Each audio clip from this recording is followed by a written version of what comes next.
What's going on, people? We are Tottenham TV, back here for another Tottenham update, and we've got quite a bit to get through today, so let's get straight into it, and let's start off with the Damasio updates. And the first one is Fabio Paratici is interested in bringing 21-year-old Wolfsburg defender Maxence Lacroix to Tottenham this summer, which was followed on by Fabrizio Romano saying that he is a name on Tottenham's list of centre-backs this summer. And he was also one that you spoke about at the back end of last season, saying that he would be a great option, but probably a bit unrealistic option. I'm pretty sure he was in our 5 centre-backs to look out for this summer as potential targets, and I think he's a real one with a lot of potential, and he could be a bit cheaper option than Koundé. I think he's been fantastic for Wolfsburg last season, a proper breakout year for him, and he's getting a lot of plaudits, links to Bayern Munich, links to a lot of top clubs. So if Spurs were to steal a march on those clubs and kind of muscle their way in there and seal the deal before they get too interested, I think it'll be a fantastic deal. I think Lacroix has bags and bags of ability, and I think he's going to be a big defender in the future. I really do. So I'd be very happy if we were able to get him over the line. But again, I think a lot of big clubs are going to be in for him. Yeah, I saw in some publications saying that he prefers move to RB Leipzig. I've seen another publication saying that he's only going to go for around 30 million euros this summer. Yeah, look, he's a big tall centre back, and it depends who's in for him if they start a bidding war or not, isn't it? So I know he's gonna have a lot of interest, especially a club like Wolfsburg, where people always see those clubs as gettable, get players from them. But we have to get there early, otherwise I think other clubs might be sniffing around him. All right.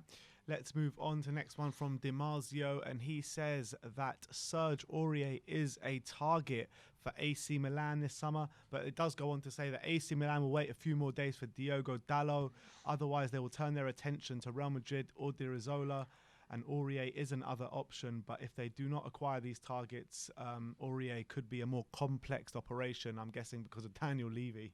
Yeah, definitely, and I think we lost for 20 million last year, didn't we? So I'm thinking we're probably going to ask for like between 10 and 15. I reckon like 12, 13 million or something. I'm hopefully we can get rid of him, and I think AC Milan will be a great place for him. I think he could really thrive there. I think expectations maybe wouldn't be as high, and like every time he gives away a penalty or makes a foul at Tottenham, it's like this whole big deal. And at AC Milan, maybe it wouldn't be that way. And I think it'd be best for all parties. But they've had a decent year. AC Milan they got back in the Champions League, didn't they? So we'll see whether they think Aurier is the best option for them. Yeah. Let's move on to some updates from Charlie Ecouchet at The Athletic. The first one is Dane Scarlett and Alfie Devine are held in high regard at Tottenham Hotspur, with both likely to train with the first team and feature in the Conference League next season. And for me, I think that's exactly what the Conference League should be being used for, to bleed in these players like Alfie Devine and Dane Scarlett and all the other brilliant young players that we have in this squad. So that's good news for me. It's very good news. I mean, I've got seriously not a lot of interest in this Conference League, seriously. So I think if we blood in these youngsters and give them a platform to show how good they can be, and maybe give them a pathway to the first team squad, that could be the best use of it. Because honestly, like, winning it doesn't really interest me that much. It doesn't. I mean, we get a Europa League place from it, so I'm really not that bothered about it. Do you not want to see armpits, mate? Do you not want to see us lift a trophy? I'm not bothered about the Europa Conference League. I'm just not. Like, Europa League, I think there is some. I think if you can win that, that's impressive, and that there's something to that. And you get a Champions League spot, but you get a spot in Europa League by winning this. Is literally, and you don't even get that much money by winning it. So there really isn't much to go by with this trophy. There really isn't. So I'm more than happy to play the youngsters. It's the same as winning a Carabao Cup. It's the same thing as winning the Carabao Cup. You know what I mean? It doesn't mean it's not. Much. It's not. Well, I think Carabao Cup is harder. Not harder. That's wrong to say. But I think I would rather win the Carabao because at least you've got good teams in there. You've got Chelsea, City, I know that, Arsenal. But it's the same kind of level, in my opinion, winning the Carabao Cup and winning a Conference League. Like, at the end of the day, a month later, you're not going to care too much that you've won this competition, but it's still a trophy to win. And if we're in it, we should be in it to win it. That's my opinion. I know, but like, I'm just not bothered about it. Like, I'm really not excited about this trophy. Really not at all. No one's excited, but you should still be in it to win it. Every trophy is there for the taking, and us at Tottenham Hotspur, where we're so starved of trophies since 2008, and before that since whatever, like we haven't won trophies. Like trophies haven't been coming to Tottenham. We're dying to win a trophy, so I don't think we can cock our nose up at any trophy at the moment. I think we can. Well, this is one trophy I think we can. I'd completely disagree, but let's move on. Still from Charlie Eccleshare saying Tottenham have not made a move to sign Pjanic as of yet. That's no surprise to me. No surprise whatsoever. We ain't coming. We're not getting Pjanic. Let's be real. But whatever. Look, I'm sure it's another one where Barca are desperate to get rid of him, but Pjanic is probably waiting to see what Champions League clubs come in for him first, which I'm sure maybe you can convince one or two to take him on a free. But it's one of those Spurs will only get him, I think, later in the window if all of options have been exhausted, and if Spurs are the best club available to him, then maybe he'll consider it. But I think at the moment, it doesn't make sense for him to jump at the chance of going to Spurs right now. Last one from Charlie is Tottenham do retain an interest in Yannick Vestergaard and Milan Skriniar, but the former is not the club's first choice target, whilst the latter seems unlikely due to a heavy price tag. So we're not getting closer to our centre-back targets, are Fantastic. Yeah, Skriniar, that's always been the sticking point, is the price. So, like, literally nothing new at all when it comes to that. Like, obviously, the only problem with Skriniar is the price. We all know he's a good player. We all know we need a centre back. So what's going to be the only problem? It's always going to be the price. That's always the problem with any player we want. It's the price. So that really doesn't surprise me whatsoever. That is what it is.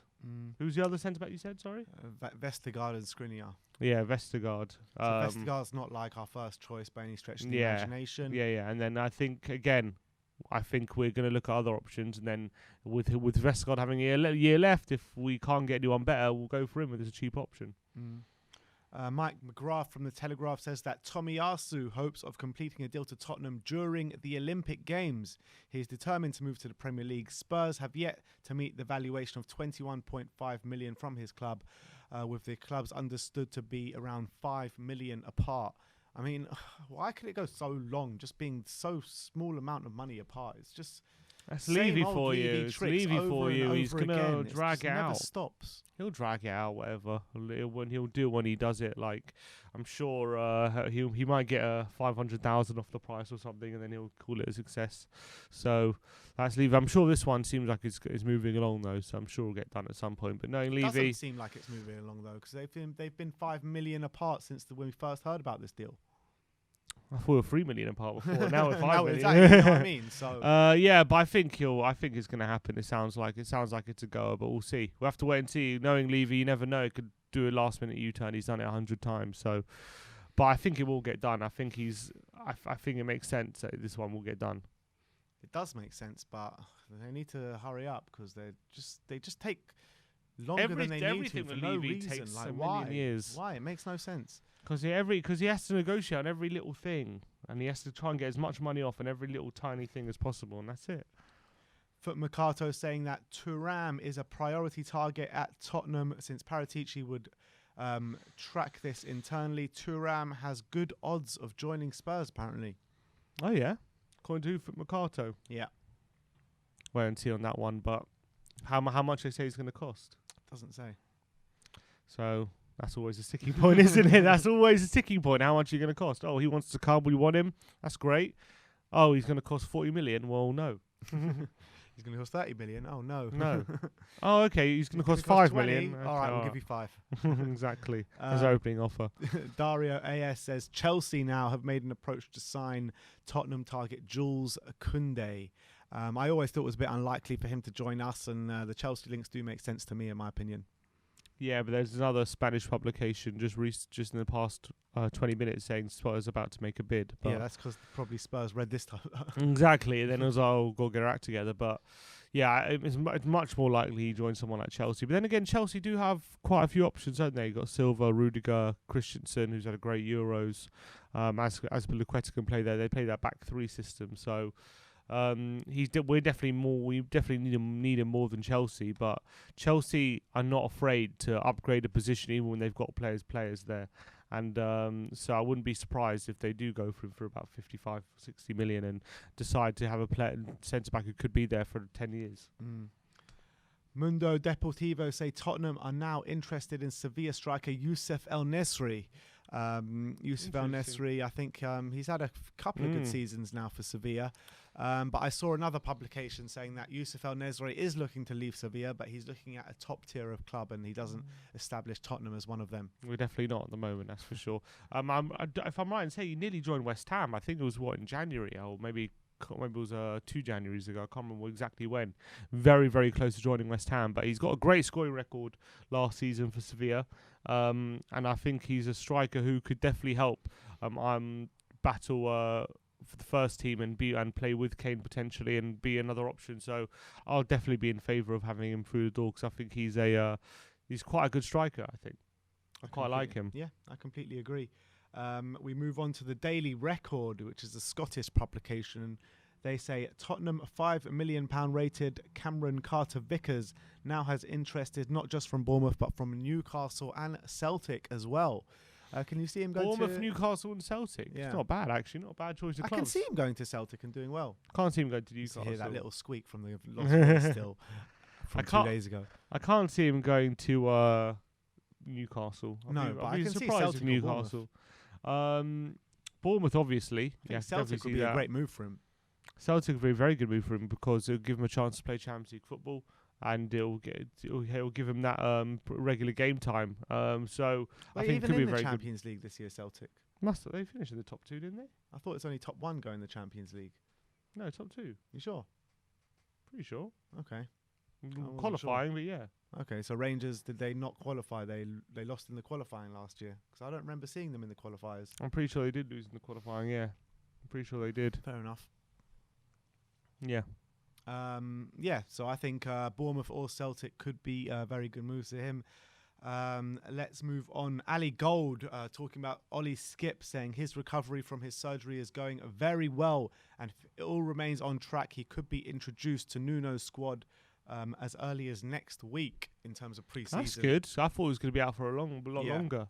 So that's very positive for Skippy. And the quicker he gets back to into the pre-season game and Nuno can assess him and get him up to speed and everything like that, that's very, very positive. I was worried he was going to be maybe injured into like September time, and because he broke his foot, didn't he? So or something like that, right? He broke his toe, or yeah. I mean, I think it was a very heavy fracture or broken. I can't remember exactly what it was. So that's great news. That really is great news, and I can't wait to see him involved next season. I really can't. And last but not least, we've got a couple of quotes on Harry Kane. The first one from Jose Mourinho saying, on talking about Harry Kane, if he's staying or going, and he says, staying, I would say that that's what's probably is going to happen. I don't see Mr. Levy with a desire to sell. I don't see Mr. Levy being open to that at all. So, according to Jose Mourinho, he thinks Harry Kane is staying at Spurs. Well, rules him out to Roma, I think, at least. Yeah. That's good. That's one club he can't go to. But, yeah, again, I think at the moment, how as things stand, it doesn't look more likely he's going to stay.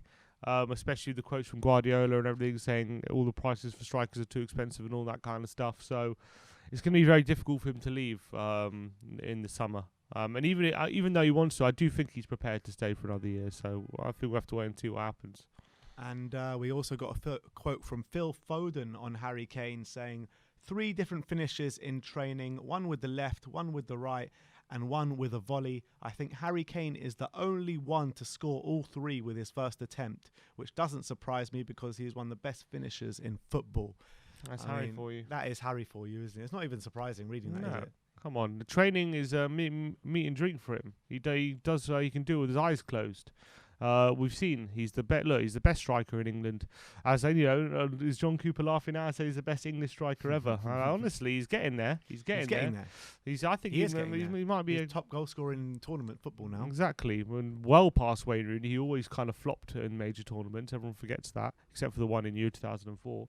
I think Harry has proven again. The big thing, not big thing, but one of the things people always said about him was, does he do it in the important games and knockout stages and finals? Look, He scored 4 goals in 3 He's knockout only stages. done it in knockout stages. Exactly. This time round. So, like, every single thing people say to him, he knocks it back every single time. So, I want more criticism, because then he'll just knock them back. Every time they nitpick any little thing they can find. Even a bloody month he can't score in. They're like, oh, he can't score in August. And he scores. Now it's like August is one of his best months. So, there you go. Like, that's Harry Kane. And anything you throw at him, he'll throw it right back at you. Every time. I can't remember one criticism he hasn't...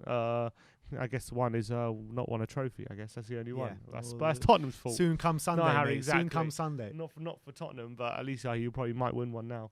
Yeah, 100%. Do you reckon he'll be watching that Chiellini interview before the final? This is the history of the Tottenham. Yeah. Well, not because he's not speaking about England, so... Yeah, it does. Yeah, but it's the history of England as well. It is the history of England. It's more the history of England than it is the history of Tottenham. Yeah, honestly, 1966 our final. So maybe Kane will definitely use that as extra motivation, seeing Chiellini there. And last but not least, I hope all of you have got your popcorn ready, because All or Nothing is going to the Emirates this season. They start recording in around 2 weeks' time, and I can't wait for this one to come out. And do you think a sacking's coming at Arsenal then, because the Amazon All or Nothing? Definitely. Usually the Amazon All or Nothing curse. It usually comes a sacking, but I can't wait to see them grab like a last-minute draw at like not like Norwich or something, and then Aubameyang like starts like the selfies, the dressing room selfies, selfie after grabbing a 0-0 draw at Norwich. Oh, what a performance! Solid. Grabbing a last-minute equaliser, or Aubameyang doing a front flip in front of the away fans. Exactly, that's what I mean. That's what I'm envisaging. But to be honest, people saying it's going to be great, but like they made Spurs look quite good when they were a mess. So. I remember that Amazon documentary got everyone hyped and got everyone excited. Yeah, but it was because it was like the beginning of Jose Mourinho's tenure at Tottenham.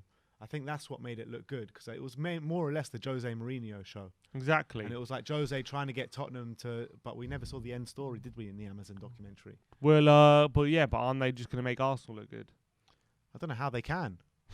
They'll do their best. They'll do their best. I don't know how they can, and I think that I'm not sure how it's going to work, but you know that Daniel Levy would have had every single hearsay and kind of sign off on anything that went out on that. I'm not sure if Stan Kroenke or the hierarchy of Arsenal are going to be as involved as Daniel Levy would have been. I don't think Kroenke mulls over the play, like stays, like eats lunch with the players just to look mean? over everything. Exactly. I don't know. Maybe he does. Maybe there is someone who does, but I don't think he does. Levy's much more involved, isn't he? So it's going to be interesting. I'm definitely going to tune in, but I'm not going to hold my breath just yet that it's going to make Arsenal look as stupid as we think it is. I hope it does, but like I think with these things, they're very heavily edited, aren't they? So I hope that we get what we want out of it. That's all I'm saying. Yeah, so do I. There we go. So do I. But anyway, either way, get your popcorn ready, because it's going to be a good show. But that is your Tottenham update for you today. Let me know in the comment section below if there's any updates or anything that you have thoughts or regarding anything we spoke about today. Like, subscribe, and comment. And as always, come on, you Spurs.